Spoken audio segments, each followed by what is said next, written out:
بسم الله الرحمن الرحیم. مهمه مسله دا ده چې قرآن آیتونو باندې لاس کېږدول حرامه ده. بغیر د وضو نه قرآن آیتو باندې لاس نشي کېږدولی. څو ځایونه داسې دي چې هلته قرآن آیتو باندې یا مقدسې نمې دي هغوی باندې لاس ته کېږدوی شي. یوه بورډ باندې یو داسې شیشې باندې لیکلي شوي دي هغه سیره ده. هغه آیتونه سیرې کې راغلي دي سیرې باندې ته لاس کېږدوی شي. آینه ده، آینې څټه لیکلي شوي دي یوه سایډ ته.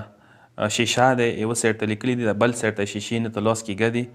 ډایرکټ نه دی مطلب شیشې څټه لیکلي دي ته شیشې بل سایډ ته لاس ونه کېږدي پارک نه کوي. ټي وي کې دي قرآن آیتونه سکرین باندې ته لاس ونه کېږدوی شي. موبایل کې دي قرآن دی آیتونه دي مقدسې نمې دي ته لاس ورباندې کېږدوی شي بغیر د وضو. اندیشان سره ما درته وویله شیشې باندې یا سلفون وغیره دغو شیو باندې که چیرې لیکلي شوي دي خو یې نه نه ورکېږي مطلب یې تا لاس ډایرکټ هغه باندې نه ټچ کېږي لیکلو باندې پارک نه کوي. یا که چیرې یوه ځای کې نامې مقدسې لیکلي شوي دي قرآن ټکي لیکلي شوي دي خو هغه مشترکه دی مثلا یوسف نامه دی یا ادریس نامه دی یا محمد نامه دی خو هغه بطور قرآن آیا یا مقدس نامه نه دی لیکلي شوي انداسې لیکلي شوي دی و مشترکه دی.